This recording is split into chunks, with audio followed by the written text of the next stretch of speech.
Bonjour tout le monde. Je vous souhaite la bienvenue à notre webinaire sur les intentions de semis 2024. En ce vendredi 5 avril, ça a pas mal changé dehors, hein, un beau couvert de neige qu'on a eu. Je peux vous dire que les oiseaux chantaient pas mal moins ce matin dans mon coin. Donc, ce matin, on va présenter les résultats du rapport officiel du USDA sur les intentions de semis des producteurs américains. Et surprise, surprise, les producteurs planifient de semer 5% moins de maïs cette année. Et ce qui est en dessous d'ailleurs des prévisions de plusieurs des spécialistes. Et le prix à la bourse à Chicago, suite à ça, a augmenté le prix du maïs, le cours des grains de 3%. Et du côté soya, ben là, le rapport nous indique une hausse des superficies de 3%, ce qui serait probablement la cinquième plus importante superficie de soya jamais semée chez nos voisins du Sud. Donc, quel va être l'impact de tout ça sur le cours des grains dans les mois à venir? Quelles seront les répercussions pour nous ici au Québec? Eh bien, c'est à ces questions et à bien d'autres qu'on va tenter de répondre ce matin avec notre spécialiste en marché des grains, Jean-Philippe Boucher. Donc, je me présente, mon nom c'est Yvon Thérien, éditeur pour le Bulletin des agriculteurs et votre animateur pour la prochaine heure et demie à peu près. Je vous explique rapidement le déroulement du webinaire. Donc, Jean-Philippe va nous présenter les résultats du rapport de l'USDA.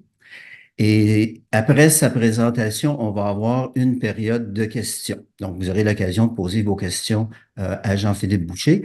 Et on prévoit terminer entre 10h15 et 10h30. Moi, je vais en profiter pour remercier nos précieux commanditaires qui rendent possible ce webinaire. Donc, un gros merci à notre commanditaire majeur G3, à Corteva et ses marques Pioneer et Brevant, ainsi que merci à Prograin. C'est grâce au support de nos commanditaires que nous pouvons réaliser un webinaire comme celui de ce matin.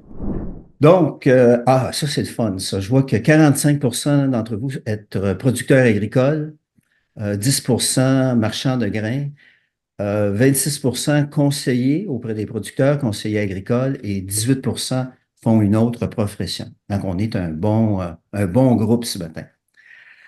OK. Fait qu'on va démarrer tout ça. Je vais vous présenter notre conférencier. Donc, notre conférencier, c'est Jean-Philippe Boucher. Jean-Philippe a étudié en agronomie à l'Université McGill et possède une maîtrise en administration des affaires de l'Université Laval. Jean-Philippe est consultant dans le domaine de la commercialisation des grains. Il a créé le site GrainWiz, qui est une référence québécoise dans les grains. Et Jean-Philippe est le cofondateur et l'un des organisateurs de la Tournée des grandes cultures. Bonjour Bon. Yvon. Est-ce Bonjour qu'on me voit Jean-Philippe. apparaître? Oui. Oui, je te vois, je t'entends bien aussi. Bon, Dis, excellent. bon, as-tu eu beaucoup de neige, Jean-Philippe, dans la région de Québec hier? Oui, il y a eu quand même beaucoup de neige, mais surtout beaucoup de vent. Ça a été très, très, très venteux.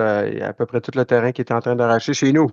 Fait que, Bon, OK, j'espère que tu n'as pas j'habite sur perdu le bord d'arbre. d'un champ, fait que c'est correct. On comprend pourquoi il y a du vent. Non, j'ai pas perdu d'arbre. J'en ai pas mis sur mon terrain.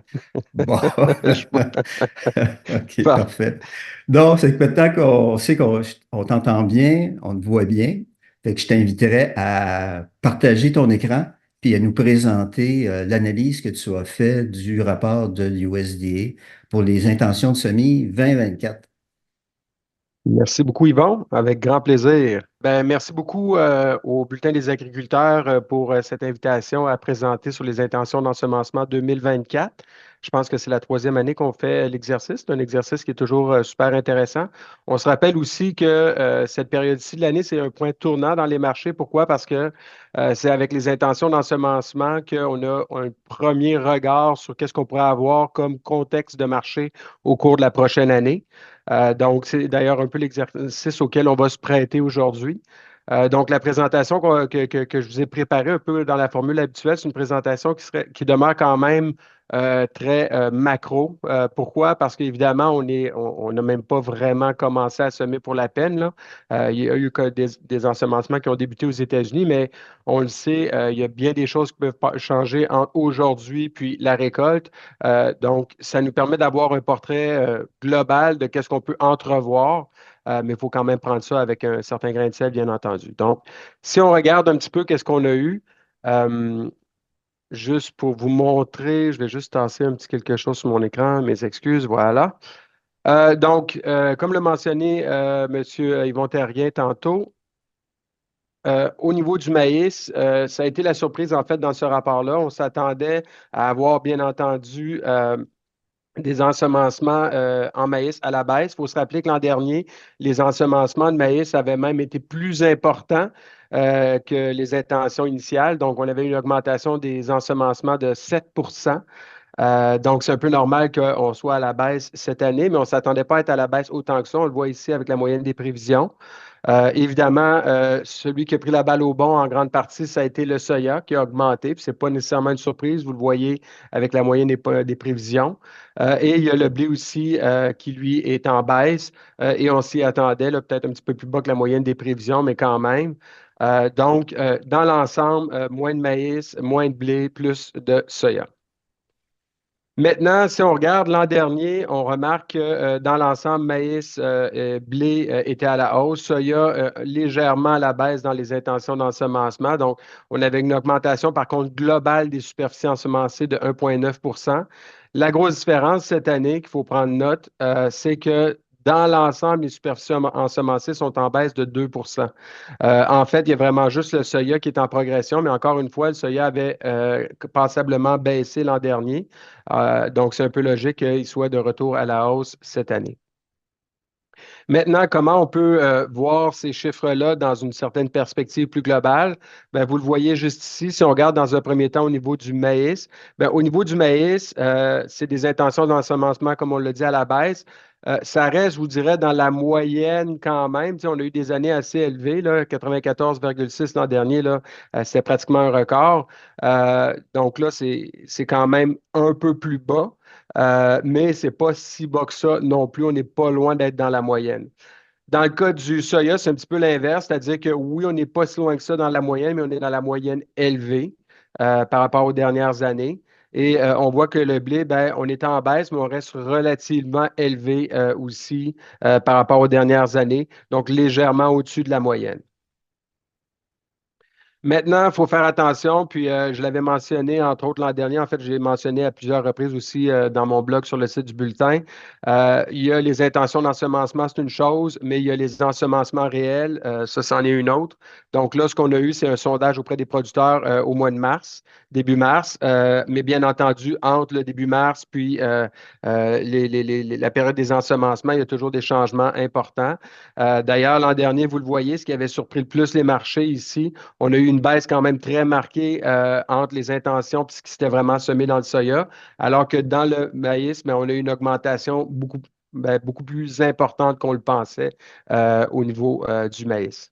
Donc, il faut prendre ça avec déjà là un grain de sel, faire attention quand même, mais ça donne déjà une certaine idée. Maintenant, si on plonge dans une analyse un petit peu plus approfondie, ce que ces chiffres-là peuvent nous laisser entrevoir, donc si on regarde dans un premier temps pour le maïs, pour le maïs, dans le fond, on peut faire déjà des premières projections de ce que pourraient être les productions. Je vais faire l'exercice aussi avec le soya et le blé, donc je vous l'explique en quelques secondes, là, qu'est-ce qu'il y en est au niveau de cette évaluation-là. Ce que je fais simplement, c'est que je prends les intentions d'ensemencement qu'on a à l'heure actuelle et je prends après ça le pourcentage de réduction qu'il y a entre ce qui est semé et ce qui est récolté. Puis je combine avec les moins bons ensemencements, pardon, les moins bons rendements qu'on a eu au cours des dernières années, ce qu'on pourrait avoir dans la moyenne, puis les meilleurs rendements qu'on pourrait obtenir. Puis juste ici, je vous ai mis le rendement de l'an dernier, qui d'ailleurs, en passant, était un rendement vraiment pas mauvais dans le cas du maïs aux États-Unis. Donc, ça me permet à partir de là de faire une première projection de ce que pourraient être les récoltes du côté du maïs aux États-Unis. Donc, comme vous pouvez le voir, dans le pire des scénarios, je pourrais me ramasser à 13,5 milliards de boisseaux et dans le meilleur des cas, à 15 milliards de boisseaux. Donc, on va probablement se situer un peu entre les deux. Si on se situe entre les deux, ben, on devrait avoir quand même une récolte assez acceptable en haut de 14 milliards de boisseaux, ce qui est quand même une bonne récolte. Surtout que là, on va parler du contexte qu'on vit présentement, puis faire un peu de projection avec ça. Donc, ce 14 milliards de boisseaux-là et peut-être plus pourrait continuer à peser lourd dans le marché. Donc, dans le contexte qu'on a, puis ce n'est pas une analyse en détail que je fais aujourd'hui, c'est vraiment juste pour vous donner une perspective quand même globale de ce qui se passe dans chacun des éléments du côté de la demande. Donc, ce que vous voyez ici, c'est un graphique que j'utilise souvent en conférence. Donc, pour vous le rappeler, les barres qui sont pleines, c'est ce qu'on a eu comme chiffre au cours des dernières années, dans ce cas-ci, du côté de la demande pour l'éthanol. Et les barres assurées, c'est ce qu'on a pour l'année qu'on a en cours. Donc, pas l'année prochaine, mais l'année en cours présentement. Donc, on voit les projections mois après mois qu'on a. Donc, on voit que du côté d'éthanol, on est quand même sur une amélioration de la situation progressive. Donc, on a eu évidemment la COVID qui a frappé beaucoup du côté de l'éthanol. Il y a eu un gros ralentissement, ce n'est pas une surprise. On voit que l'an dernier, ça a ralenti un petit peu aussi. On avait des prix qui étaient très, très, très élevés. Ça a affecté à différents niveaux, dont au niveau de l'éthanol. Et là, vous voyez qu'on est quand même sur une reprise de façon globale. Donc, ça, c'est intéressant du côté de la demande pour l'éthanol. Maintenant, du côté de la demande animale, ben, on est en hausse cette année. Par contre, c'est important que vous le remarquiez, on a quand même tendance à vouloir plafonner. Il va falloir, je pense, qu'on ait des prix des grains qui restent relativement bas encore un certain moment pour stimuler davantage du côté de la demande animale ou que les prix du côté de voyons, les prix du porc et du bœuf, etc., soient beaucoup plus élevés pour stimuler davantage du côté de la demande animale pour le maïs. Donc, pour l'instant, ce qu'on peut anticiper même pour l'année prochaine, ce n'est pas nécessairement quelque chose de beaucoup, beaucoup plus élevé que ça. Oui, on est en hausse, mais beaucoup plus. Est-ce que c'est possible? Ça serait quand même relativement étonnant. Maintenant, si on parle du côté des exportations américaines de maïs, l'an dernier, elles ont été particulièrement mauvaises. On voit que cette année, on s'attend à une belle amélioration.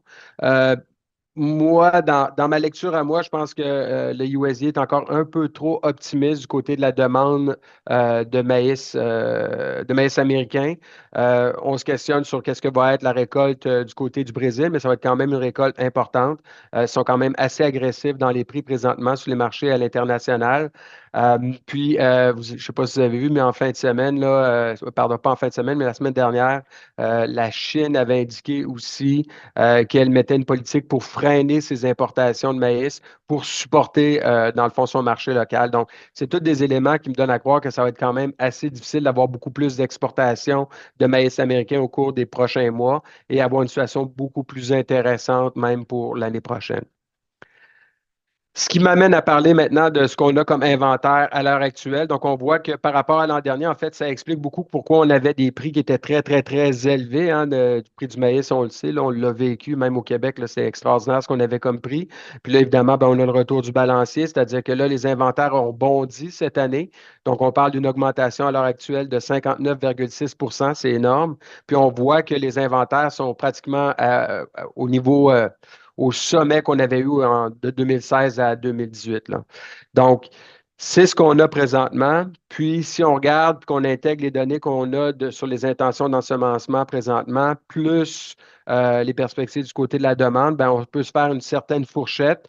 Donc, je vais vous montrer dans quelques instants comment je fais l'exercice, là, mais essentiellement, c'est le pire scénario là, qu'on pourrait avoir. Pire scénario étant les plus bas inventaires qu'on pourrait avoir, 1,2, puis le maximum que j'atteignais dans mes projections, là, mais ça, c'est dans le meilleur des mondes, là, pour ceux qui voudraient voir le prix du maïs monter, on serait à plus que. Non, pardon, c'est l'inverse. 1,2, ça serait dans le meilleur des cas si on veut que le prix du maïs monte. 3, ça serait dans le pire des cas. Mais évidemment, ça, c'est des extrêmes. On va se situer beaucoup plus entre les deux, c'est-à-dire 1,9 à 2,5 à mon avis. Simplement, il faut vous montrer, puis là, Ça, c'est le genre de tableau que j'aime pas présenter quand je donne des conférences parce qu'il y a beaucoup trop de chiffres, là, donc ça devient très lourd à essayer de décortiquer puis à analyser. Mais essentiellement, c'est avec ce tableau-là que je fais mes projections, c'est-à-dire que je branche à l'intérieur de ça les chiffres que j'ai du côté de la demande, les prévisions d'ensemencement, etc. Et ça me permet d'arriver à certains chiffres pour dégrossir un peu où est-ce qu'on s'en va au cours de la prochaine année. Ce qui m'amène à vous parler à partir de là, pour résumer finalement le tableau que vous venez de voir. Ce que j'aime beaucoup utiliser, c'est le nombre de jours de réserve, puis le prix moyen annuel. Faites attention, là, c'est vraiment un prix moyen, donc il peut y avoir des extrêmes entre les deux. Donc, on voit ici dans le meilleur des scénarios, notre prix moyen annuel pourrait retourner autour de 6,25. Puis dans le pire des scénarios, ben, on retournerait autour de 3,50. Mais ça, c'est vraiment les extrêmes dont je vous ai parlé tantôt. On va se situer beaucoup plus dans cette zone-là, à mon avis, pour l'instant. Donc, actuellement, c'est le prix qu'on a, là, le prix moyen autour ben, de ce qu'on a cette année. Puis, ben, on s'en va vers cette direction-là avec les projections qu'on peut avoir avec les intentions d'ensemencement actuelles du côté du maïs américain. Donc, à partir de là, on parle d'une fourchette essentiellement de 3,50 à 4,50. Comment ça se transpose dans les prix si on parle de la bourse de Chicago? Bien entendu, on se rappelle de la forte tendance à la hausse qu'on a connue dans les dernières années. Présentement, on est pris dans cette tendance baissière-là qui n'est pas brisée. Donc là, la question qu'on doit avoir avec les chiffres qu'on vient de voir, c'est quand est-ce qu'on va avoir notre confirmation de creux? Je pense que cette année, on va atteindre notre creux définitif. La question, c'est de savoir jusqu'où. Pour l'instant, on n'a pas brisé encore notre tendance baissière. Fait que pour l'instant, ça peut être un peu plus bas. Puis éventuellement, si on brise ou on vient talonner notre tendance baissière, ben là, ça pourrait être un petit peu plus haut. Ce qui m'amène à trois scénarios possibles. Donc, un scénario optimiste où on jouerait entre 4,30 à 5,25. On ne sait jamais, la météo peut virer tout croche, on va en parler plus loin, etc. Un scénario plus réaliste. euh, Juste tasser ça ici. Donc, un scénario plus réaliste, 3,75 à 4,75, et un scénario pessimiste où là, ben, on pourrait aller de 3,50 à 4,50. Puis, juste pour votre information, j'ai indiqué les prix en dollars canadiens la tonne. Faites juste attention. C'est une base qui est à zéro avec un taux de change à 74.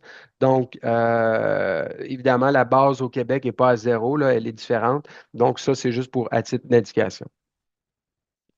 Ce qui m'amène maintenant à vous parler un petit peu de ce qui se passe du côté du soya, de qu'est-ce qu'on peut entrevoir du côté du soya.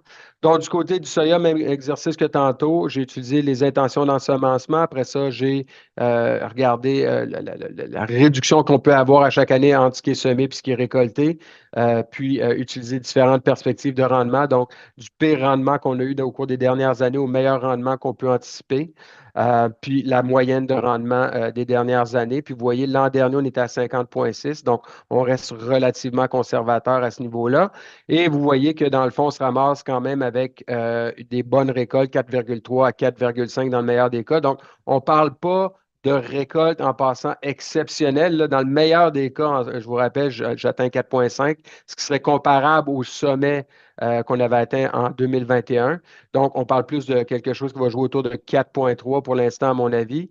Ce qui reste une bonne récolte, mais considérant l'augmentation des intentions d'ensemencement, ben, on ne parle pas d'une si grosse récolte que ça. Mieux que dans les dans les 2 dernières années, n'est pas rien d'exceptionnel pour l'instant.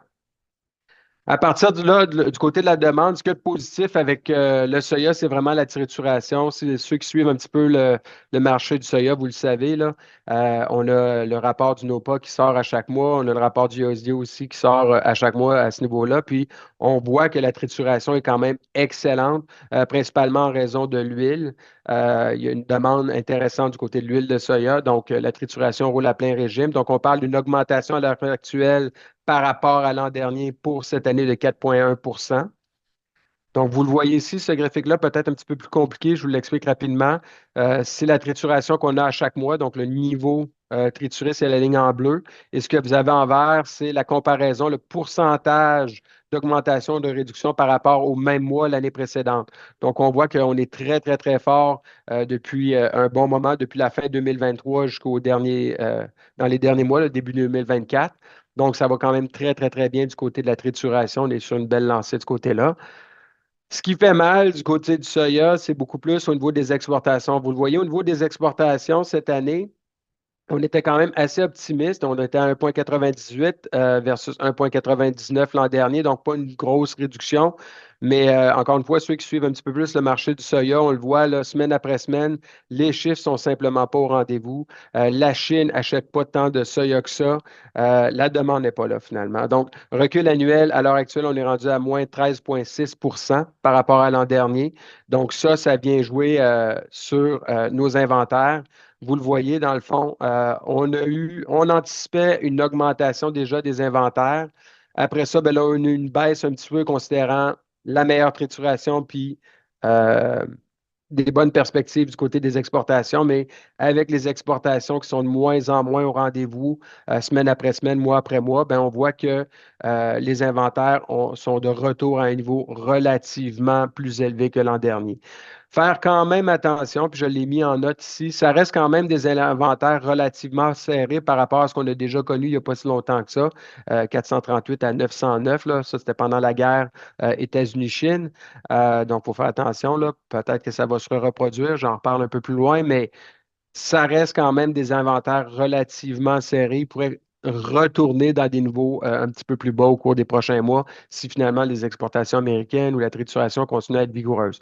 Mais a priori, on a des inventaires un petit peu plus élevés, donc ça vient peser dans la balance. Puis, avec les intentions d'ensemencement qu'on a, qui sont quand même à la hausse cette année, la fourchette de projection qu'on peut avoir, dans le pire des scénarios, puis là, évidemment, ça serait un scénario qui ferait exploser le prix du soya, on tomberait à 167. Mais à l'opposé, si on a des bons rendements, la demande continue à ralentir du côté des exportations, puis la trituration est freinée aux États-Unis, ben, on peut se ramasser avec des inventaires de plus que 900 millions de boisseaux. Donc, ça, c'est nos extrêmes. Et bien entendu, on va se situer un petit peu entre les deux. Donc, a priori, on va se situer entre 300 à 500 millions de boisseaux, ce qui reste des inventaires qui vont être plus élevés que cette année. Donc, continuer à faire pression, bien entendu, sur le marché du soya.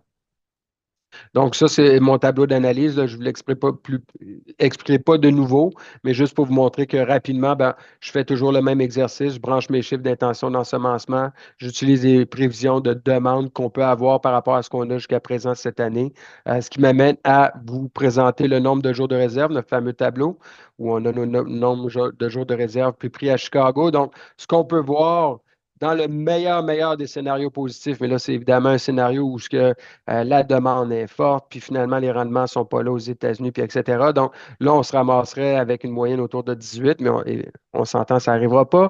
Puis dans les scénarios les plus négatifs, où ce que là, dans le fond, euh, les rendements sont extraordinaires aux États-Unis, la demande, etc.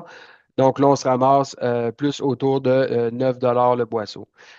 Bien entendu, on va se ramasser probablement plus entre les deux. Donc, actuellement, on est autour de un petit peu en dessous de 12 Donc, à partir de là, ça nous met une fourchette qui va être plus autour de 10 à 13 selon des scénarios qui sont un petit peu plus réalistes.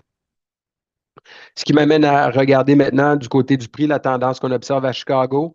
Exactement comme dans le maïs, vous voyez qu'on avait une tendance à la hausse intéressante, là, et bien entendu, et que là, on est pris dans cette tendance baissière-là, qui n'est pas encore brisée pour l'instant. À partir de là, un peu comme dans le maïs, la question qu'on doit se poser, c'est quand est-ce qu'on va atteindre notre creux définitif? Dans un scénario optimiste, on pourrait toucher un creux autour de 11 à 11 puis après ça, se situer dans cette braquette-là, 11 à 14 Après ça, dans un scénario réaliste, je crois, on va être entre 10,50 et 13 US le boisseau. Et dans un scénario pessimiste, ben là, on pourrait retourner autour de 10 à 12,50. Je pense pas pour l'instant qu'on va retourner en bas de 10 le boisseau. On ne sait jamais, bien entendu, là, mais vous voyez là, dans les dernières années où ce que ça avait été très difficile avant notre rallye, là, on était en dessous de ça. Là, les gens s'en rappellent. Là. Je me rappelle qu'on rêvait d'avoir 10 et 25. Là. Puis là, à l'heure actuelle, ben, je pense pas qu'on retourne pour l'instant en bas de 10 La raison est simple, les inventaires sont encore relativement serrés. Puis la demande du côté de la trituration est quand même relativement bonne. Fait que je ne suis pas prêt à acheter l'éponge puis penser qu'on va retourner beaucoup plus bas que 10 le boisseau. Et finalement, si on parle du blé, qu'est-ce qu'il y en est du côté du blé? Du côté du blé, comme on l'a vu, les intentions d'ensemencement sont à la baisse. Par contre, Par contre, si on utilise nos projections de rendement 44,3, 48,2 puis 52, on arrive quand même à ces fourchettes-là qui est assez importante. Brève mention, parce que ça fait un petit peu curieux, mon rendement ici par rapport à l'an dernier est à 48,6, ici je suis à 48,2 et pourtant je suis comparable à l'an dernier dans ma moyenne avec des intentions d'ensemencement qui sont plus bas que l'an dernier, donc normalement je devrais être plus bas ici. Il faut juste faire attention, l'an dernier, c'est les superficies récoltées qui viennent affecter un petit peu ces projections-là. Donc, faire attention. Donc, dans la fourchette qu'on peut avoir en ce moment, on est dans le pire des scénarios à 1,6, dans le meilleur des scénarios à 2, ce qui nous place à 1,8, ce qui est quand même une production américaine relativement acceptable par rapport au creux qu'on a eu dans les dernières années, 1,6, 1,7, mais rien d'extraordinaire non plus, on s'entend. Par contre, le problème dans le marché du blé, et je mentionne américain parce que là, je focus beaucoup sur le marché américain, mais le marché du blé, c'est un marché qui est très mondial, donc il faut faire attention un petit peu. Mais du côté du marché américain, la demande de blé du côté alimentation humaine, elle est à la baisse. Donc, on était très, très, très optimiste en début d'année. Et là, vous voyez que tranquillement, pas vite, cette demande-là du côté de l'alimentation humaine est en recul et révisée à la baisse mois après mois pour cette année. Donc, ça, évidemment, c'est un élément qui est négatif. Pour l'instant, on est en baisse de 1,3 par rapport à l'an dernier. Après ça, du côté de la demande animale pour le blé aux États-Unis, on parle quand même d'une hausse de 55,8. On peut se dire, waouh, c'est extraordinaire, faire juste attention. Ici, dans ce cas-ci, ça représente seulement 5 à 6 de la demande totale de blé du côté des États-Unis. Donc, mais c'est quand même un élément un peu positif. Ce qui fait un peu mal, c'est du côté des exportations américaines de blé, qui ne lèvent tout simplement pas encore cette année. Donc, on voit, là, ça fait un moment que les exportations américaines de blé ne lèvent pas. Vous voyez qu'on était déjà en baisse il y a 2 ans à 800 millions de boisseaux. On est tombé à 759 et là, cette année, on est rendu à 710. Donc, on a des exportations de blé américain qui ne lèvent pas. Donc, ça pèse aussi dans le marché du blé. La principale raison, c'est la compétition qui est forte sur les marchés internationaux. Je l'ai mentionné dans d'autres conférences, le blé russe, entre autres, est vraiment pas cher dans le marché euh, depuis un certain moment.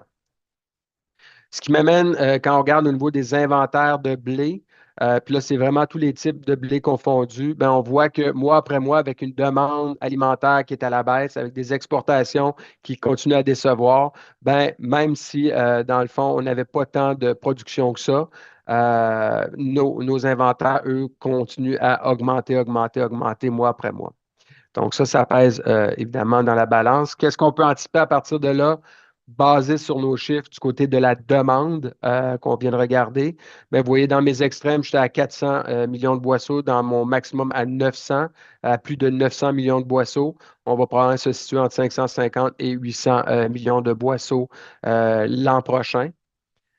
Si on met ça dans ma machine à saucisses juste ici, on arrive à quoi dans nos jours de réserve? Donc, on regarde du côté extrêmement positif, on pourrait retourner évidemment à 8,50 dans un scénario idéal où ça va vraiment tout croche aux États-Unis, la demande reprend, etc. Et le scénario négatif où ce que là, il y a des bons rendements, la production, la demande continue à reculer, etc. Donc, ça, c'est nos extrêmes. Nous, on va se situer probablement beaucoup plus dans cette zone-là, ce qui nous place où? Ça nous place autour de 4,75 à 6,50. À partir de là, puis vous le remarquez sans doute, là, les prix des grains se suivent quand même beaucoup. Donc, on voit notre fameuse tendance à la hausse et tendance à la baisse voyons, qui a eu lieu dans le marché du blé. Un élément intéressant que je vous mentionne, le blé a été un des premiers marchés à baisser le plus rapidement. Si vous vous rappelez, ça a été le blé en premier, après ça, le maïs a suivi et là, dernièrement, c'est le soya qui a suivi aussi. Mais ce qui est intéressant dans le cas du blé, contrairement au maïs et au soya, c'est que vous voyez qu'il y a eu une rupture de la tendance à la baisse il n'y a pas si longtemps que ça, là, en décembre dernier. Donc ça, c'est un élément qui est peut-être un petit peu plus positif du côté marché, qui tend à confirmer qu'on s'approche de plus en plus de notre creux définitif. Donc, en principe, on serait en train d'établir notre creux définitif dans le marché du blé. Dans un scénario optimiste, on est à 5,20 à 8 US le boisseau. Dans un scénario réaliste, je ne peux pas exclure pour l'instant qu'on ne baisse pas encore un petit peu, même si on a brisé notre tendance baissière, donc 5 à 6,50. Et dans un scénario encore plus pessimiste, 4,50 à 6 le boisseau. Encore une fois, j'ai de la misère à envisager qu'on retourne beaucoup plus bas que ça euh, dans les creux qu'on avait observés avant notre rallye des 3 dernières années. Donc, si on résume pour les États-Unis, je suis vraiment dans une lecture à l'heure actuelle qui est, je vais dire, tiède. OK? J'aime pas dire négatif, même si j'ai pas tant d'éléments négatifs que ça. Je pense qu'on est dans la direction où on va éventuellement toucher nos creux définitifs au cours des prochains mois. Mais je suis tiède parce que j'ai pas non plus d'éléments sous la main présentement pour vraiment dire que on a atteint nos creux définitifs et surtout qu'on est de retour à la hausse. Donc, si on parle du côté du maïs, la demande reprend vie, mais il y a encore beaucoup d'inventaire à écouler comme on l'a vu. Du côté du soya, la trituration, c'est excellent, ça va super bien. Les inventaires, comme je l'ai mentionné, sont relativement encore serrés, même s'ils sont un peu à la hausse. Mais le problème, c'est que les exportations américaines ne lèvent pas. Puis dans le cas du blé, ce qui me fatigue un peu, c'est que la demande et les exportations s'effritent avec des stocks qui sont de moins en moins serrés.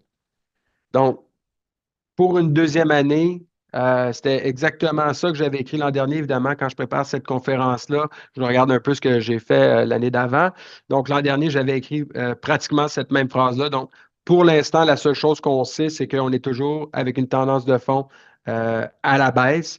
La question, c'est de savoir si on va atteindre nos creux définitifs, quand on va atteindre nos creux définitifs au cours des prochains mois. Dans le cas du maïs, du blé, le recul des le recul des ensemencements va-t-il nous permettre de confirmer nos fameux creux définitifs? Ça devrait aider, en tout cas.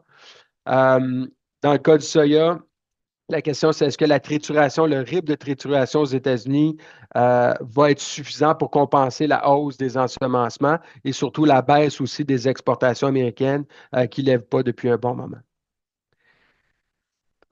Maintenant, si on regarde du côté des ensemencements au Québec, puisqu'on a eu des chiffres aussi de ce côté-là, donc, au niveau des intentions d'ensemencement au Québec, j'ai écrit sur mon blog, sur le site du bulletin par rapport à ça.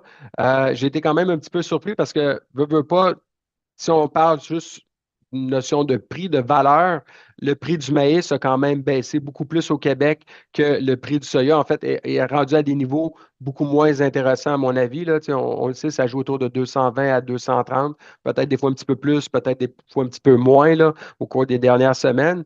Alors que le soya reste relativement intéressant. Là. On a joué, là, je fais des chiffres rapides, entre 530 puis 570. Donc, ça reste quand même plus intéressant que le maïs, à mon avis. Mais comme je l'avais écrit dans mon blog, il n'y a pas juste le prix qui compte, là, puis j'avais lu des commentaires de producteurs aussi à ce sujet-là. Il y a aussi toute la question des rotations des cultures. Puis il y a la notion aussi que l'an dernier, on avait quand même semé des superficies records de soya. Donc, c'est un peu logique qu'on soit à la baisse du côté du soya cette année. On retourne un petit peu plus du côté du maïs. Donc, maïs, on a une augmentation, on prévoit une augmentation de 5 maïs en silage, 6. Il y a le blé d'hiver qui continue à être quand même relativement populaire de plus en plus chaque année, donc une augmentation de 7. Et un de ceux qui est intéressant aussi, je trouve, c'est le canola qui est en augmentation de 20. Donc, si on décortique un petit peu plus ces chiffres-là, de manière globale, ça c'est important de le mentionner, les superficies au Québec, puis c'est un estimé que je fais, là, je n'ai pas le chiffre exact, là, mais on a toujours des superficies cultivées qui sont en baisse au Québec. Vous le voyez très bien sur ce graphique-là. On avait une belle augmentation dans les années 2000, mais depuis ce temps-là, on est à la baisse. Du côté du maïs puis du soya, le soya, on est en recul, mais gardez en tête que le soya reste quand même le roi au Québec. Donc, c'est de la quatrième année qu'on sème plus de soya qu'on sème de maïs. Donc, ça reste quand même des bonnes superficies en soya, les troisièmes plus importantes selon ce graphique-ci. Puis le maïs, il faut quand même mentionner, oui, il est à la hausse, puis c'est quand même les plus importantes superficies au Québec qu'on aurait depuis 2019. Sinon, chose intéressante aussi, il y a le maïs ensilage qui continue à gagner du terrain de façon très globale, mais de retour à la hausse cette année. Donc, on voit que c'est ça, on est de retour à la hausse. Après ça, le blé de printemps puis le blé d'automne. Donc, excusez-moi, la légende est mal apparue. Donc, le blé de printemps, c'est la ligne en haut. Le blé d'automne, c'est la ligne en bas. Donc, vous voyez que le blé de printemps est en baisse depuis un certain moment et que le blé d'automne, lui, par contre, continue à progresser. Donc, de façon, là, depuis 2000, on reste quand même plus élevé là, en passant dans le blé de printemps. C'est juste que depuis 3-4 ans, ben, on voit que l'intérêt est un peu moins là après avoir atteint un sommet en 2020, alors que le blé d'automne, lui, continue sa progression. Sinon, on a le désherbeux qui se poursuit pour l'avoine puis l'orge. Donc, c'est des cultures qui sont de moins en moins populaires au Québec. Donc, on a continué à baisser cette année. Donc, on poursuit sur notre tendance à la baisse. Dans le cas de l'avoine, je trouve ça un peu curieux, mais je ne vous parle pas au niveau du prix, là. Je sais que les prix ne sont pas nécessairement intéressants.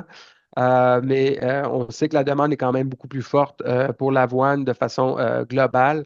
Donc, c'est quand même curieux un petit peu, mais si le prix n'est pas là, pourquoi en semer? On s'entend.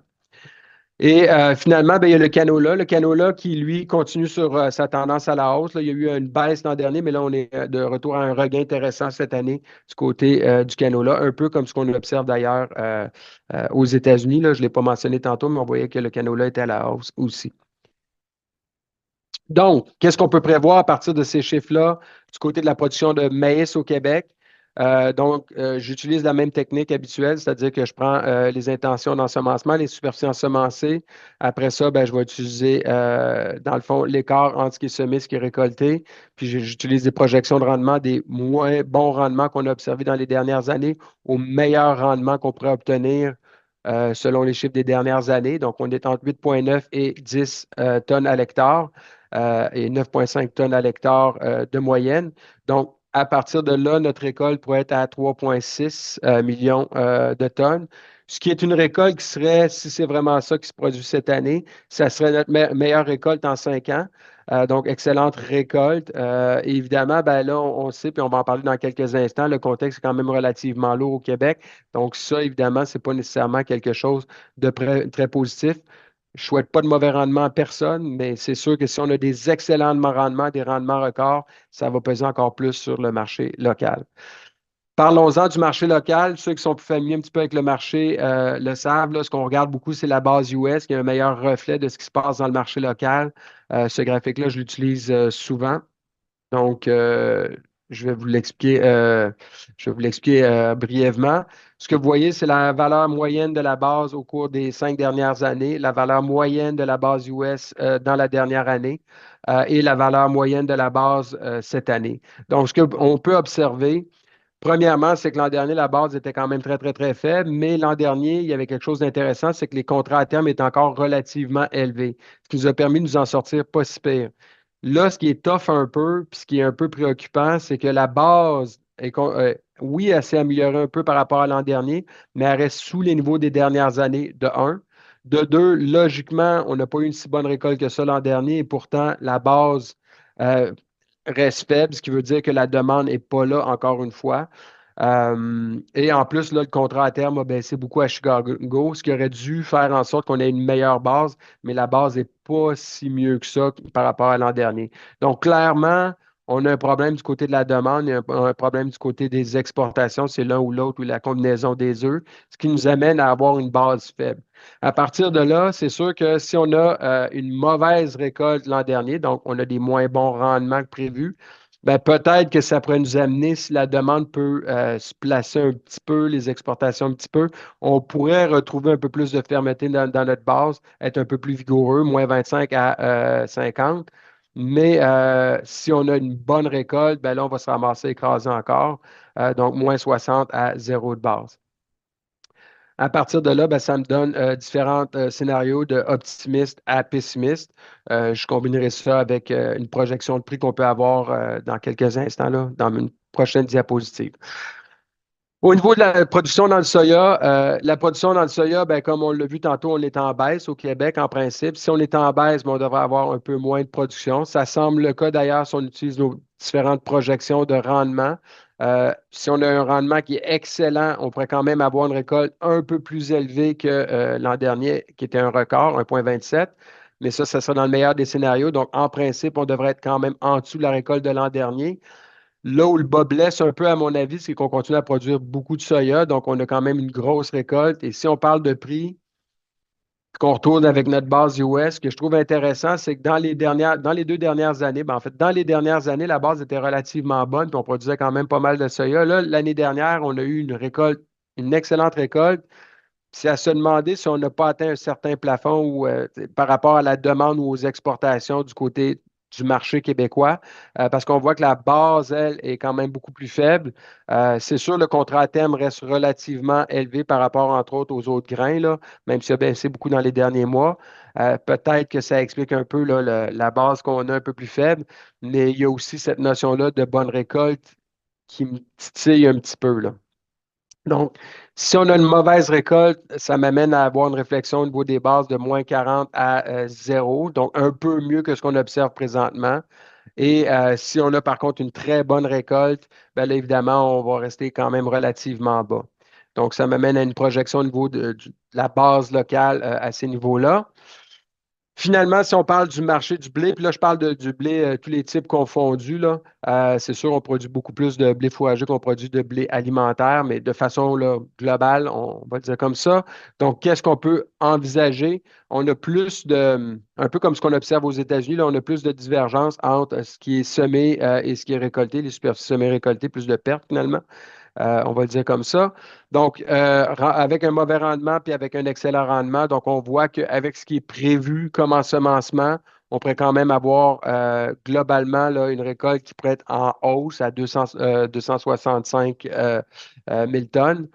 Donc, un peu mieux parce que l'an dernier, puis je pense que j'apprends rien à personne, ça a été une année, excusez l'expression, de merde. Donc, c'est ce qui a fait que entre ce qui était semé puis récolté, on a eu quand même un bon recul. Là, cette année, si on retourne dans la moyenne, on devrait avoir quand même une meilleure récolte, même si on en sème moins. Enfin, on va l'espérer. Ce qui m'amène à parler un petit peu du prix. Vous voyez au niveau de la base, dans le cas du blé, puis là, je parle du blé fourragé, on voit que la base a quand même été bonne et quand même été soutenue au Québec. Oui, elle a reculé un peu en dessous des niveaux des dernières années, mais on voit qu'elle est en train de reprendre. Donc, ça, c'est intéressant. À partir de là, si on a une mauvaise récolte, je pense qu'on devrait avoir une base qui va rester soutenue dans les prochains mois. Par contre, excusez, ouais, une mauvaise récolte, une bonne récolte, ben là, je pense quand même aussi qu'on devrait retrouver un niveau relativement intéressant, même si on va être en dessous de ce qu'on aurait si on avait une mauvaise récolte. Ce qui m'amène à mes projections là, au niveau des bases US rapidement, là, que je nommerai pas au complet. Pour en arriver aux perspectives des prix des grains qu'on pourrait avoir pour la prochaine année, en commençant par parler, bien entendu, du dollar canadien. Euh, donc, au niveau du dollar canadien, on voit qu'on est sur une tendance à la baisse, mais que là, on est en train de la remettre en question ici. Là, on est sur le point de le faire. Donc, on est en train de transitionner, à mon avis, vers une tendance un peu plus neutre, ce qui m'amène dans une fourchette de moins 70 à moins 80 dans les extrêmes, avec une moyenne qui va jouer autour de 0,74-ish à peu près, 0,72 à 0,74, considérant qu'on je ne suis pas sûr encore à 100% qu'on ait défini une tendance neutre claire. OK? Donc, en utilisant cette valeur de taux de change-là pour la prochaine année, comment on peut résumer ce qu'on vient de regarder ensemble, puis les prévisions d'ensemencement? Ben, malgré des signaux positifs du côté de la demande, là, surtout du côté du maïs et du soya, on attend toujours la confirmation des creux définitifs. C'est ce que je regarde pour cette année. Donc, l'an dernier, à pareille date, quand on s'est parlé, je disais, ce qui me fatigue, c'est qu'on est sur une tendance de fond baissière, puis je ne vois pas qu'on va atteindre un creux. Là, cette année, je vois qu'on va atteindre un creux éventuellement. On devrait le définir prochainement. Ça va dépendre un peu de la prochaine saison, bien entendu. Puis, un élément positif, c'est que la demande commence à reprendre un peu de vigueur. OK? Donc, quand je prends en compte tous ces éléments-là, la lecture que j'ai pour le maïs, c'est baissier à neutre. Donc, vous avez les prix cibles dans un scénario optimiste 266 à 314, réaliste 228 à 273 et pessimiste 189 à 239. Dans le cas du soya, j'ai une lecture baissière à neutre. Donc, les prix cibles, c'est 531 à 649 dans le meilleur des cas. Réaliste, 502 à 592. Pessimiste, 467 à 528. Et finalement, pour le blé, j'ai aussi une lecture baissière à neutre, bien que, comme je l'ai mentionné, je pense qu'on est pas mal en train de confirmer qu'on est sur le point d'atteindre nos creux définitifs, là. Donc, dans un scénario optimiste, 303 à 422, réaliste 248 à 358 et pessimiste 223 à 279.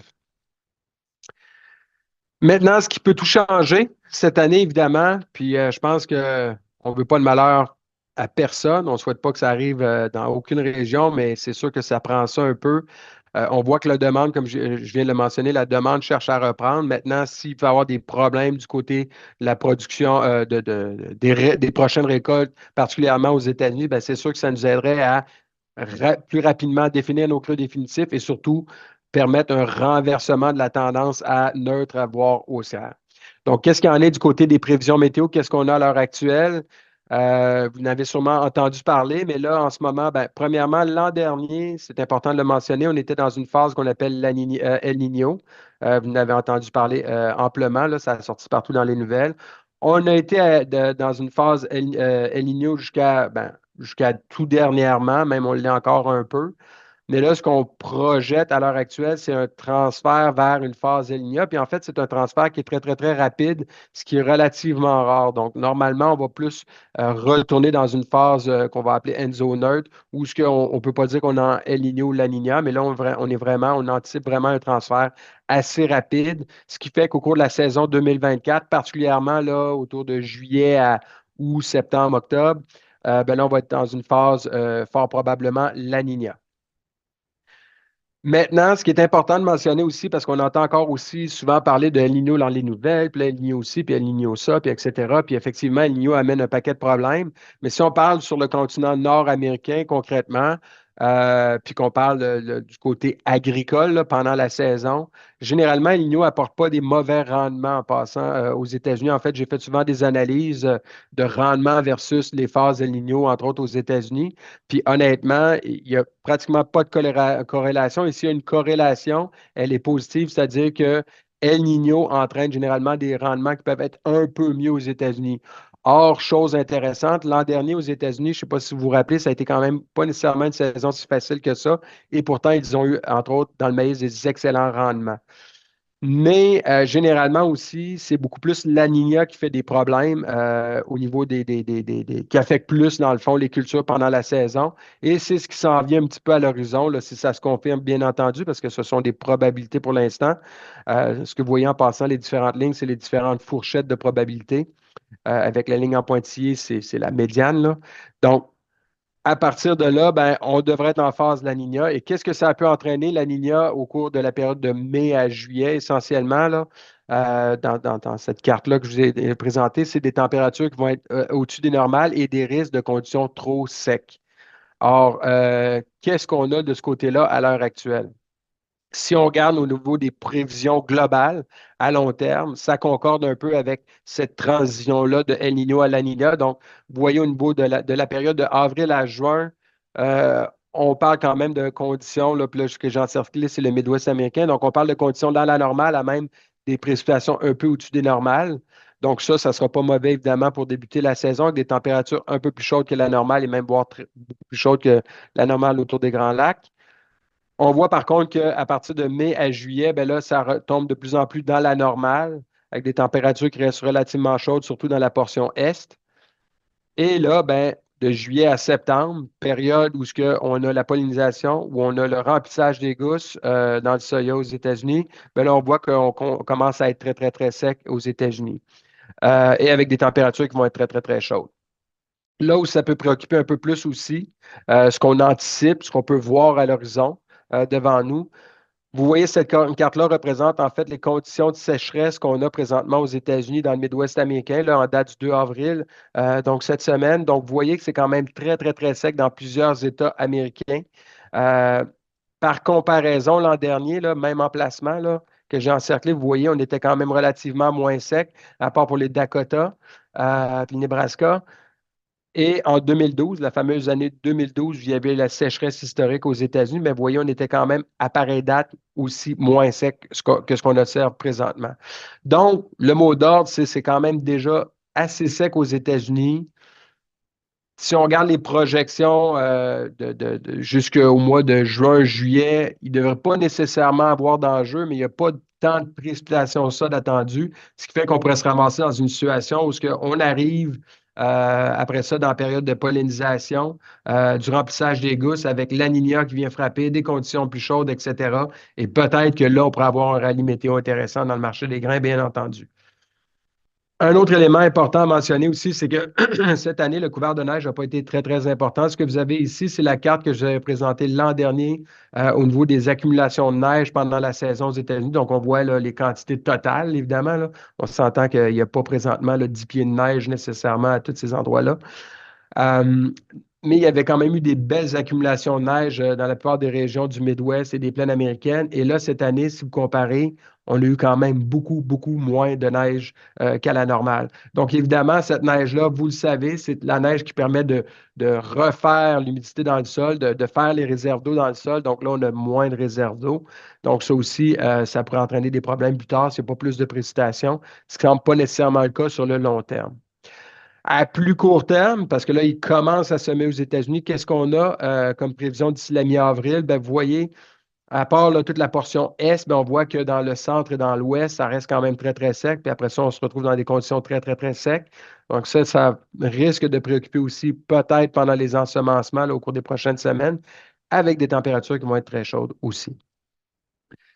Maintenant, pour le Québec, qu'est-ce qu'il y en est? Pour le Québec, c'est sensiblement la même chose que ce qu'on avait l'an dernier. Donc, il faut faire attention. Vous le savez, l'an dernier, on a eu de la pluie, de la pluie, de la pluie, de la pluie.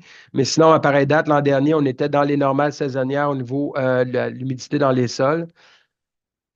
Maintenant, pour les 2 prochaines semaines, il y en a qui sont curieux, là, quand est-ce que je vais semer, quand est-ce que je vais semer? Ben, vous le voyez sur les cartes, sur un horizon de 1 à 7 jours, on parle de températures qui vont être surtout sur la rive nord un peu plus chaude qu'à la normale. Après ça, sur un horizon de 8 à 14 jours, on va être nettement au-dessus des, ben, nettement, on va être au-dessus des normales pour l'ensemble des régions de production au Québec. Par contre, le problème, c'est la maudite pluie. Donc, on va avoir de la pluie, de la pluie, de la pluie. Fait que là, il va falloir surveiller cette pluie-là et espérer que cette pluie-là se tasse pour qu'on puisse commencer à semer. Mais on est encore tôt en saison, fait que c'est prématuré de dire qu'on va avoir trop de pluie encore ce printemps-ci et surtout l'été prochain. Si on regarde au niveau des prévisions à plus long terme de Statistique Canada, ben, vous le voyez, on ne prévoit pas des précipitations plus importantes qu'à la normale au cours de ce printemps-ci. Peut-être un petit peu plus là, si on regarde là, du côté là, de l'Est. Là. Donc, un petit peu en dessous des normales juste ici, mais dans l'ensemble, ça va être dans la normale avec des températures, par contre, beaucoup plus chaudes qu'à la normale sur pratiquement, en fait, tout le Canada, là, selon cette carte-là. Donc, c'est ce qu'on a un peu comme projection pour les conditions pour le Québec. Ce qui m'amène finalement avec ces intentions d'ensemencement-là qu'on a, les prévisions qu'on vient de faire un peu ensemble, qu'est-ce qu'on pouvait dégrossir de ce qu'on avait comme premier chiffre, qu'est-ce qu'on fait? Est-ce qu'on vend ou on attend? Les éléments que je vous invite à considérer dans vos réflexions à ce sujet-là, la première, globalement et localement, les prix des grains sont toujours sous l'influence d'une tendance de fond baissière. C'est important de le mentionner. Pour l'instant, en dehors peut-être du blé, là, on a toujours vraiment une tendance de fond baissière qui est très claire. On peut espérer qu'éventuellement, il y ait des problèmes météo qui changent la donne, puis je l'espère bien. Mais dans les faits, si ça n'arrive pas, ben, on va continuer à creuser, puis creuser, puis creuser. Ce qu'on essaie, c'est seulement de confirmer qu'on atteint nos creux définitifs au cours des prochaines semaines, des prochains mois. OK? La demande, elle, puis ça, je trouve ça intéressant. Ceux qui ont suivi la conférence que j'avais donnée l'an dernier, je disais que c'était l'élément qui me fatiguait le plus. C'est que là, je voyais à travers les chiffres que la demande continuait mois après mois à ralentir. Or là, c'est l'inverse qui se produit cette année. C'est qu'on voit que la demande est de mieux en mieux. Donc, ça, c'est un élément qui est intéressant. Mais gardez toujours en tête que même si la demande est en train de reprendre un peu de vigueur, ça prend du temps avant que la demande vienne vraiment renverser le retour à la hausse des inventaires. Je vais le dire comme ça. Puis ça prend du temps finalement à reconstruire la demande. Puis on est dans un contexte, on le sait, qui est inflationniste, dans un contexte aussi où les taux d'intérêt restent relativement élevés. Ça ne nous aidera pas nécessairement à refaire bondir la demande très fortement, aussi rapidement qu'on le souhaiterait. Et bien évidemment, de nouveau cette année, on a, puis c'était le cas l'an dernier, mais là, cette année, on a encore un paquet d'imprévus aussi qui pourraient faire bondir ou baisser les prix des grains. J'ai fait apparaître M. Trump, là, vous le savez, M. Trump qui, on a bien hâte de voir est-ce qu'il va être réélu ou pas cette année.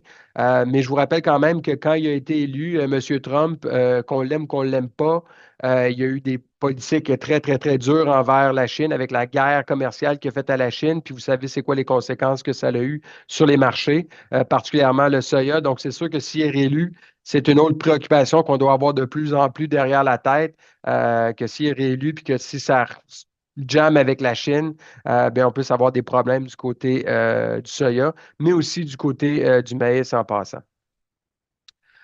Entre les deux, par contre, il va toujours avoir, puis je suis convaincu qu'il va y avoir des imprévus et des stress météo qui vont faire bondir les prix. Je vous dirais à partir de là, le mot d'ordre, si vous avez des imprévus météo au cours des prochains mois, dans mon livre à moi, c'est des opportunités qu'il ne faut pas laisser passer. OK? Encore une fois, je vous le rappelle, on est dans une tendance globale qui est à la baisse. Oui, j'espère qu'on va atteindre nos creux et je pense qu'on va atteindre des creux définitifs, mais surtout pour ceux qui n'ont pas vendu ou peu vendu jusqu'à présent, je trouve que vous attendez beaucoup, vous prenez beaucoup de risques en espérant peut-être pogner le jackpot un peu plus tard. Encore une fois, je pense qu'il va y avoir des rebonds au cours des prochains mois, mais peut-être qu'on va être déçu des rebonds qu'on va observer. C'est pour ça que j'ai mis cette petite image-là qui dit, ben, vous voyez, on baisse, on baisse, on baisse. Dès qu'on remonte un peu, ben, je pense que ça vaut la peine d'en vendre un peu.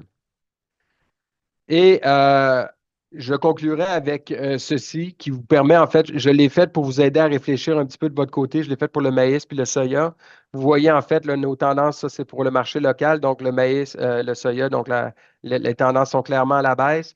Et vous voyez, dans le fond, si ça peut vous aider un peu dans vos réflexions, là, 225, 250, 275, là, quand on regarde ce graphique-là, on voit bien que c'est dans le meilleur des scénarios, considérant surtout notre tendance baissière. euh, qu'on peut espérer. Dans le cas du Soya 530, puis je sais qu'il y en a qui rêvent encore d'avoir 600 dollars dans le Soya. C'est pas impossible, honnêtement, mais je pense qu'on étire beaucoup l'élastique en visant cet objectif-là.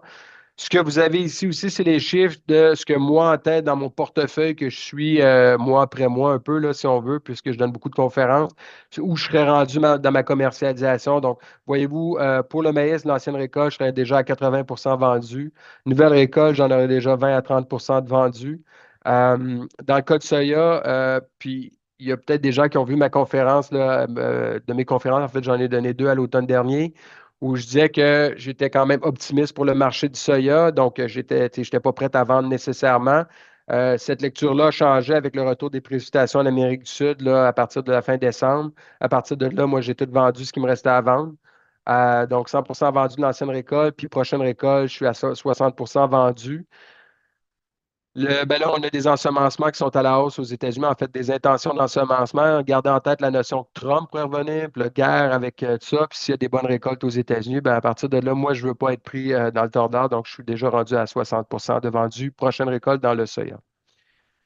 Donc, pour moi, ça fait le tour de ce que j'avais à vous présenter aujourd'hui, autant au niveau des intentions d'ensemencement qu'on a États-Unis, Québec, que de qu'est-ce qu'on peut anticiper comme prix aussi à l'horizon à partir de ces chiffres-là.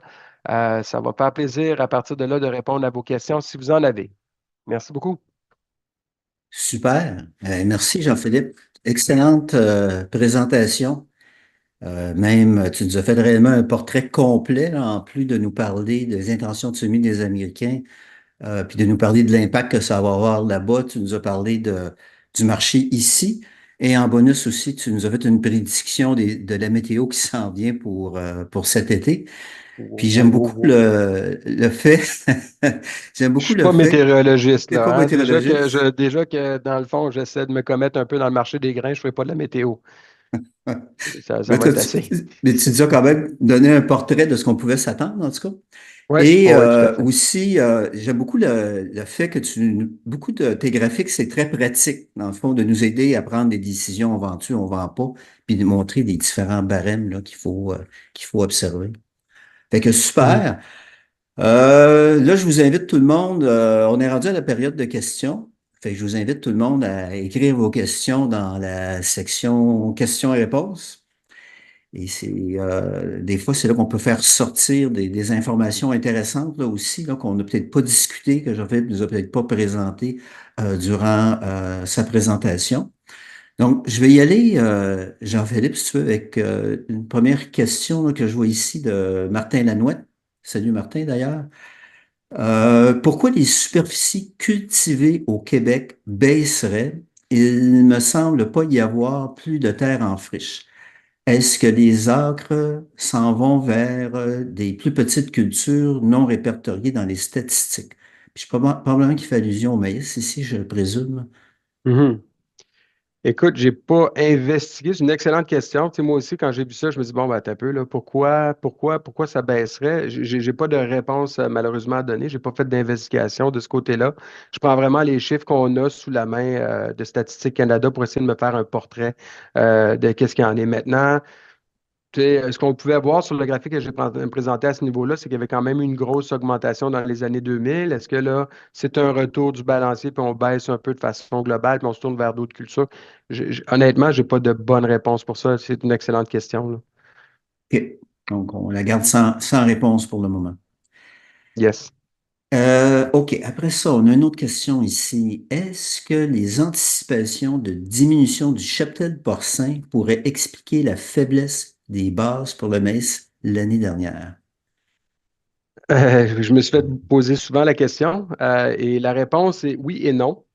OK. Assurément oui, que tu sais, ça n'a pas un effet positif, mais il n'y a pas une je pense qu'à court terme, oui. Surtout qu'il y a eu des grandes craintes, hein. Tu sais, les gens, quand on a vu ce qui s'est passé dans le marché du porc, là, tout le monde est devenu très nerveux. Donc, je pense que ça, il y a eu quand même un buzz autour de ça, ce qui a affecté le prix, à la baisse. Euh, donc, les bases. Par contre, ce qui affecte le plus en ce moment, le marché, je pense, bien que le porc puisse avoir un rôle à jouer, c'est beaucoup plus qu'il n'y a pas de demande à l'exportation. Tu sais, dans les dernières années, ce qui est arrivé dans le marché du maïs, c'est qu'on a été quand même très fort à l'exportation. En fait, l'an dernier, je pense qu'on avait atteint un sommet d'exportation de maïs. Fait que ça nous aidait beaucoup au niveau, des bases. Mais là, s'il il y a un peu moins de demande, dans le port, puis en plus, il n'y a pas d'exportation, ça devient difficile de sortir plus de maïs. Ce qui nous a tiré aussi un petit peu dans le pied dans la dernière année au niveau des bases dans le maïs, c'est que, et avec raison, je l'ai dit souvent en conférence, cette année, euh, les, euh, les prix étaient à la baisse à la récolte. On était, là, je vous dis ça de mémoire, là, mais on était, disons, à 260, 275. Là, tout le monde rêvait d'avoir encore 300. Avec raison, encore une fois. Tu sais, on se disait, ben, peut-être que ça va se replacer. Donc, c'est ce qui est arrivé à la récolte. Les producteurs ne voulaient pas vendre, encore une fois avec raison, mais pendant ce temps-là, il y a eu beaucoup de maïs ontarien qui est rentré au Québec. Ça aussi, c'est venu jouer dans les cartes sur la base qu'on a cette année. OK? Fait que, je ne sais pas si ça répond à la question. Oui, ça répond bien à la question. Là, je vois qu'il n'y a pas d'autres questions. Je vais laisser la chance aux gens peut-être qui ont d'autres questions en tête. Là, n'hésitez pas. Vous avez juste à les inscrire dans la section questions-réponses. Moi, j'en ai une question en attendant. Jean-Philippe, quand tu as présenté le soya aux États-Unis, puis tu as indiqué que la trituration était beaucoup en hausse. Puis je me demandais, c'est quoi qui crée cette forte demande-là pour la trituration aux États-Unis? Ben, comme je l'ai mentionné, dans le fond, ben, premièrement, le prix du soya est à la baisse. Les marges sont quand même pas mauvaises, au niveau de la trituration, aux États-Unis. Puis la demande du côté de l'huile, de soya, est quand même très, très, très, très bonne. En fait, elle n'a pas été aussi bonne que ça depuis, je pense, c'est 5 ou 10 ans, là. Puis la principale raison, c'est la demande du côté du biodiesel, qui est très présente présentement. Il y a beaucoup d'usines aussi qui sont en construction, spécialement aux États-Unis, mais même au Canada. Donc, on anticipe aussi plus, de demandes à l'horizon. Donc, tout ça, là, ensemble, fait en sorte que vraiment, il y a quelque chose d'intéressant du côté de la trituration aux États-Unis. OK. OK. Ah, intéressant. Je ne savais pas que le biodiesel était en augmentation aux États-Unis.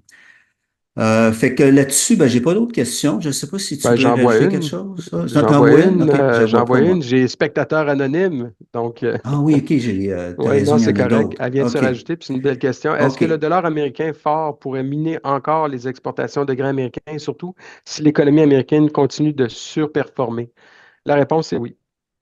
En fait, le dollar américain est fort. Ça l'aide en rien en ce moment.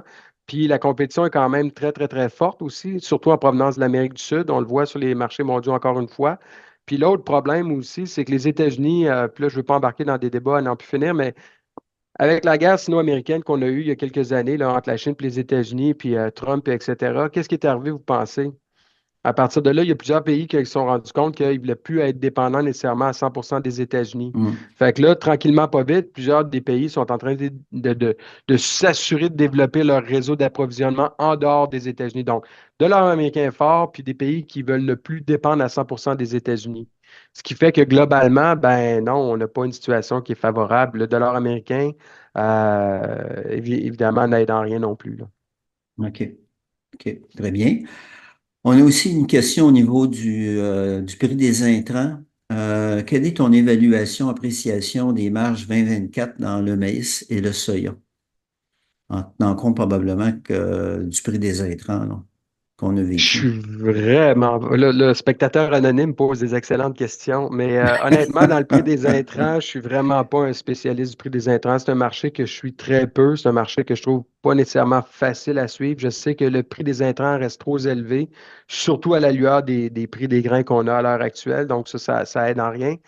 Euh, Ça va être tough pour les producteurs là, au cours des prochaines années, mais j'ai pas plus d'analyse poussée au niveau des prix des intrants versus le prix des grains, là. OK. C'est bon, là, je vois ici, on a une autre question ici de Louis-Philippe Pepin. Salut d'ailleurs, Louis-Philippe. Il te demande, les intentions de semis à la hausse du maïs au Québec sont contraires à ce que l'on attend et aux intentions de semis aux USA. Quelle est la source de cette information pour le Québec et comment expliquer cet écart? Très bonne question, mais en fait, la réponse est simple, c'est StatCan. Ah, OK? Donc, OK. moi aussi, j'ai en passant, puis c'est un très bon commentaire. Moi aussi, j'étais surpris parce que, puis je l'ai écrit, si vous allez voir sur mon blog, c'est d'ailleurs ce que j'ai écrit, je pense, 2 semaines. J'étais un peu surpris de voir, ben voyons, OK, il va semer plus de maïs. Mais, puis encore une fois, c'est ce que j'ai expliqué sur mon blog. Il faut faire quand même attention. Puis c'est drôle parce qu'en janvier, j'avais écrit aussi sur ce sujet-là. Puis je me disais, ben, tu sais, logiquement, il devrait semer plus de soya cette année et non plus de maïs parce que, tu sais, le prix du soya était encore passablement intéressant, surtout que le prix du maïs avait baissé beaucoup. Fait que et là, finalement, ben, tu sais, ce qu'on voit, c'est que non, il va semer plus de maïs, mais ça rappelle quand même qu'il y a les rotations des cultures qui sont importantes là-dedans. Mhm, Puis, tu sais, à un mhm. moment donné, ben, tu sais, l'année dernière, on a eu une grosse augmentation dans les ensemencements de soya. Fait que c'est un peu le retour du balancier qu'on vit présentement, où ce que là, il y a quand même eu un retour à l'augmentation dans le maïs. C'est comme ça que je le vois, là. Ouais. OK. Ouais, c'est sûr qu'il faut respecter une certaine rotation dans la Ouais. planification des Ben, il n'y cultures. a Ouais. pas juste, puis j'ai déjà entendu des commentaires parce que justement, j'avais publié justement sur le site du bulletin, puis je voyais des commentaires de gens sur cette chronique-là que j'avais écrit, puis il y avait des producteurs qui disaient, ben là, tu sais, c'est un peu n'importe quoi, tout ça, ce qui a été écrit, mais rien de négatif, là, on s'entend bien. C'était Mhm. un commentaire qui était tout à fait pertinent, puis tu sais, moi-même, j'avais cette réflexion-là, là, que c'était un peu curieux de dire qu'il devrait se semer plus de soya à cause du prix. Ce que les gens disaient, c'est, tu sais, honnêtement, moi, je suis beaucoup mes rotations de culture. Tu sais, peu importe ce qui arrive avec le prix. De toute façon, le prix, il va changer dans quelques mois d'ici à ce que je récolte. Puis, c'est Ouais. pas faux non plus d'avoir ce raisonnement-là, là. Ouais. Ouais, Fait puis que, ouais. fait que On peut voilà. pas changer on peut pas changer de culture une fois qu'on l'a semé. Là. Non. OK. On a une question ici de Michel Dignard. Donc, il te demande pourquoi les ensemencements de maïs fourragés sont à la hausse. Ça, je dois admettre que c'est un bout que j'ai manqué, là, parce que maintenant que j'ai manqué d'électricité durant la conférence. Et là, il a fallu que me rebranche, mais là, je me suis dit, j'étais content que c'était à moi que ça arrive et non pas à toi. Je t'avouerais que je me suis inquiété de ça hier aussi pendant que je terminais Oui. cette présentation-là. De un, de manquer d'électricité pour la finir, puis de deux, de ne pas avoir d'électricité pour la présenter. En fait, j'ai pas de bonne réponse pour ça, tu sais, honnêtement. Tu sais, la question, en fait, c'est, je présentais un graphique où on voyait le maïs en silage qui était à la hausse, là. Euh, mais j'ai pas de réponse à ça. Tu OK. sais, il y a peut-être des aspects économiques que je maîtrise pas au niveau du maïs en silage, là. Si c'est OK. la question, là. C'est beau. Fait qu'on a d'autres questions, là, je me trompe pas. De ton côté, Jean-Philippe, y a-t-il quelque chose que tu aimerais ajouter avant qu'on conclue? Non, ben en fait, j'ai corrigé mon scénario. Je vois des commentaires aussi de gens qui disent prix du blé dans le scénario réaliste, deux personnes qui disent qu'il y a des erreurs. Je les corrigerai Ouais. s'il faut. Puis si jamais tu diffuses la présentation, mes excuses s'il y a une coquille qui s'est glissée. Voilà. OK. Super. Ben, un gros merci, Jean-Philippe, pour cette Ben, ça fait excellente plaisir. présentation, cette excellente analyse. Puis ce que j'aime beaucoup quand tu présentes tout ça, c'est ben, il y a deux choses. Il y a de pouvoir condenser autant d'informations dans des graphiques qui parlent beaucoup, qui sont faciles à comprendre. Puis j'aime beaucoup aussi l'approche de toujours donner les trois scénarios, optimiste, réaliste, pessimiste. Ça nous donne une meilleure idée de comment jauger l'information. Et c'est très utile. Fait Ben, que, ben, merci Jean-Philippe. Puis si tu veux, tu ben, peux merci. fermer ta caméra et ton micro. Puis Ben, moi, je vais merci à vous tous conclure. pour l'invitation. Ça m'a fait grandement plaisir, comme à chaque année, d'être avec vous. Merci. Merci Jean-Philippe. Fait que là-dessus se termine notre webinaire sur les intentions de semis 2024. Encore une fois, je tiens à remercier nos commanditaires qui rendent possible cet événement. Donc, un gros merci à G3, Corteva et ses marques Pioneer et Brevant, ainsi qu'à Progrès. J'espère que les informations que nous vous avons présentées ce matin vont vous être utiles pour la mise en marché de vos grains dans les mois à venir. Et je vous souhaite une belle période de semis ce printemps et pourquoi pas des rendements records cet automne. Fait qu'au nom de toute l'équipe du Bulletin des agriculteurs, je vous dis au revoir. Merci tout le monde.